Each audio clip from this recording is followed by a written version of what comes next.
Hi guys, आप सभी को रक्षाबंधन की बहुत बहुत शुभकामनाएं। इस दिन का इंतजार हम सभी बहनों को बहुत बेसब्री से होता है। फाइनली आज वो इंतजार खत्म हो चुका है। आप सभी को एक बार फिर से रक्षाबंधन की बधाइयाँ। रक्षाबंधन क्यों मनाया जाता है, आज मैं आपको 3 ऐसी कहानियाँ सुनाऊंगी जिससे आपको पता चलेगा कि रक्षाबंधन क्यों मनाया जाता है। पहली कहानी है सम्राट अलेक्जेंडर और पुरु की। अलेक्जेंडर जब भारत को जीतने के लिए अपनी सेना को लेकर यहाँ आए थे, उस समय सम्राट पुरु का बहुत बोलबाला था और जब ये बात अलेक्जेंडर की पत्नी को पता चली तो उन्होंने सम्राट पुरु को एक रक्षा सूत्र भेजा था जिससे कि वे उनके पति को ना मारे। सम्राट पुरु का दिल बहुत बड़ा था। उन्होंने उनके उस रक्षा सूत्र को स्वीकार किया और अपनी बहन की बात मानते हुए उन्होंने अलेक्जेंडर पर कभी भी हमला नहीं किया। तभी से ये रक्षाबंधन का त्योहार मनाया जाने लगा था। जिसमें से दूसरी कहानी है रानी कर्णावती और सम्राट हुमायूं की। रानी कर्णावती और सम्राट हुमायूं की कहानी का तो कुछ अलग ही महत्व है। रानी कर्णावती चित्तौड़ की एक महारानी थी जो कि विधवा थी। एक बार उनके राज्य में गुजरात के राजा बहादुर शाह ने हमला किया। रानी कर्णावती अपने राज्य को बचाने में असमर्थ थी। तब उन्होंने एक पत्र लिखा और उसमें एक रक्षा सूत्र भेजा।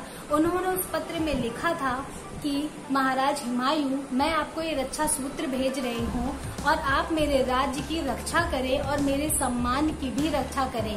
राजा हुमायूं ने उनकी बात मानते हुए अपनी एक बहुत बड़ी सेना की टुकड़ी को उनके राज्य में भेजा और उन्होंने अपनी बहन रानी कर्णावती के उस रक्षा सूत्र को अपनी कलाई में बांधा। इससे उन्होंने अपनी बहन के राज्य की और उनके सम्मान की रक्षा की और हुमायूं की इस सेना को देखकर बहादुर शाह की सेना को पीछे हटना पड़ा। तीसरी कहानी है माता लक्ष्मी और राजा बलि की। ये कहानी आप सभी लोगों को पता होगी।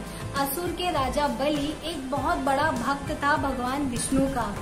उसकी उस भक्ति से प्रसन्न होकर विष्णु ने उन्हें एक वरदान दिया कि आज से मैं ही तुम्हारे राज्य की रक्षा करूंगा। इस बात को सुनकर रानी लक्ष्मी, माता लक्ष्मी बहुत ज्यादा परेशान हो गई।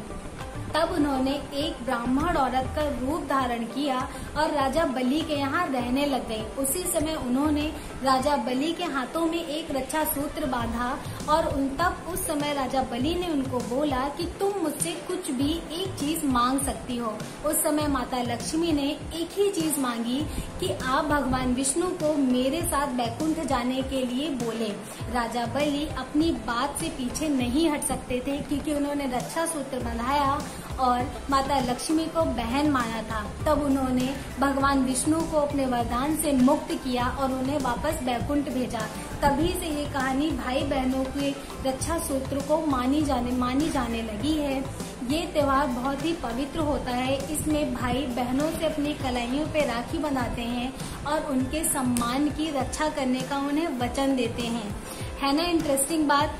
ऐसी ही इंटरेस्टिंग बात जानकारी के लिए मेरे चैनल को लाइक करें, सब्सक्राइब करें और शेयर करना ना भूलें। एक बार फिर से आप सभी को हैप्पी रक्षाबंधन।